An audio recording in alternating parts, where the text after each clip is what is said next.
Γεια σας, είμαι ο Νίκος. Είμαι 11 ετών και διαβάζω στο δωμάτιό μου. Δηλαδή, έχω τελειώσει το διάβασμα και χαζεύω στο Facebook.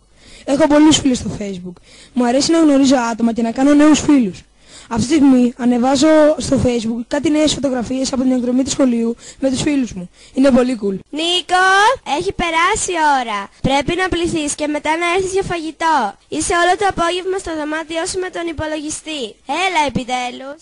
Ναι, μαμά, θα έρθω. Μισό λεπτό να τελειώσω κάτι που θέλω. Οπ, τι είναι αυτό? Ένα έτοιμο ασφυλίας. Από ποιον? Τι όνομα λέει? Μαρία. Εγώ δεν ξέρω καμία Μαρία. Είμαι περίεργος να δω ποια είναι. Θα μπω να δω το προφίλ της και τις φωτογραφίες της. Α, είναι 17 χρονών. Πάει λύκειο. Και έχει πολλούς φίλους. Θα την κάνω αποδοχή, γουστάρω. Θα της στείλω και ένα μήνυμα. Γεια σου Μαρία. Δεν σε γνωρίζω. Πες μου για εσένα. Πώς μου έστειλες να γίνουμε φίλοι? Ωραία, τώρα θα δω αν θα μου απαντήσει.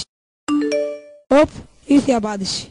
Για να δω τι λέει. Γεια σου Νίκο, σε είδε στους φίλους ενός δικού μου φίλου. Μου αρέσει να κάνω νέους φίλους στο Facebook. Ωραία, θα της απαντήσω αμέσως.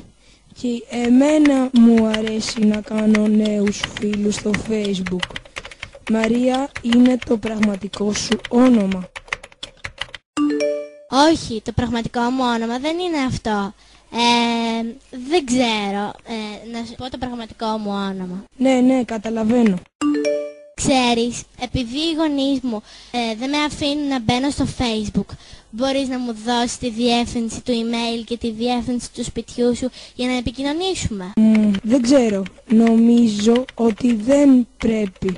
Δεν σε ξέρω καλά ακόμα, αλλά θα επικοινωνήσουμε πάλι. Νίκο, ακόμα να κλείσεις αυτόν τον υπολογιστή. Πότε θα έρθεις? Όχ, τώρα πρέπει να σε αφήσω. Θα τα πούμε αύριο. Γεια σου.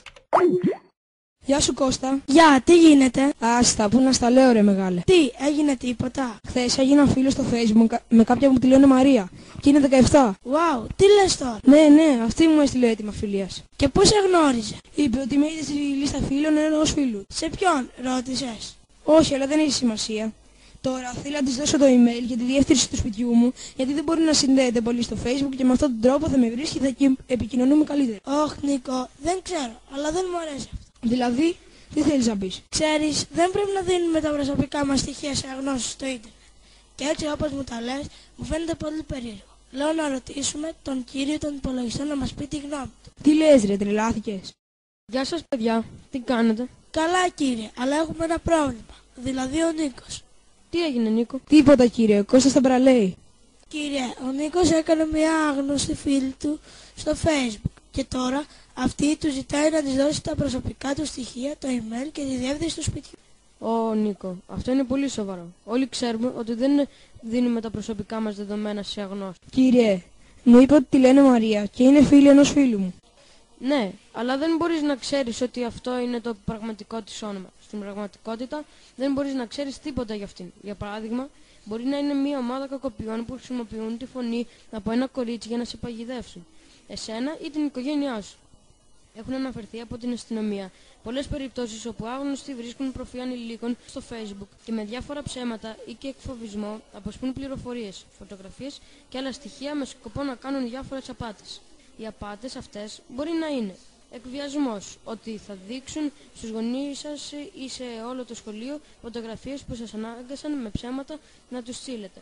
Ηλεκτρονικές απάτες μέσω τραπεζικών λογαριασμών και καρτών σε περίπτωση που τους δώσετε στοιχεία ταυτότητας ή αριθμούς τραπεζικών καρτών. Μερικές φορές για να παγιδεύσουν κάποιον του λένε ότι δήθεν κέρδισε κάτι, αλλά για να το πάρει χρειάζεται ένας τραπεζικός λογαριασμός ή ο αριθμός μιας τραπεζικής κάρτας.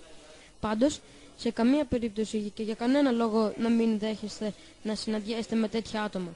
Αυτό είναι και το πιο σοβαρό, γιατί έχουν αναφερθεί από την αστυνομία πολλές περιπτώσεις απαγωγών ανηλίκων που πήγαν σε τέτοια ραντεβού. Εάν ποτέ σας τύχει κάτι τέτοιο, καλύτερα να ενημερώσετε τους γονείς σας και την αστυνομία. Τουλάχιστον αυτοί μπορούν να ελέγξουν εάν πρόκειται για απατεώνες ή για πραγματικούς φίλους. Γι' αυτό λοιπόν Νίκο, θα σε συμβούλευα να μην δώσεις κανένα από τα στοιχεία που σου ζήτησε αυτή η Μαρία και να τη διαγράψεις από τους φίλους. Σίγουρα δεν θα παρεξηγηθεί.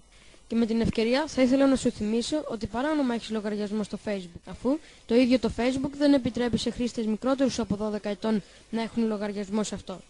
Και βέβαια, πάντα με την άδεια των γονιών. Ευχαριστώ κύριε. Θα κάνω αυτά που μας συμβουλέσατε. Θα σβήσω τη Μαρία από τους φίλους μου. Και μάλιστα θα σταματήσω να χρησιμοποιώ το Facebook μέχρι το καλοκαίρι που έχω τα γενέθλιά μου και εκεί κλείνουν τα 12. Κώστα, ευχαριστώ και σένα που επέμενες και το είπες στον κύριο. Τελικά ήταν το σωστό.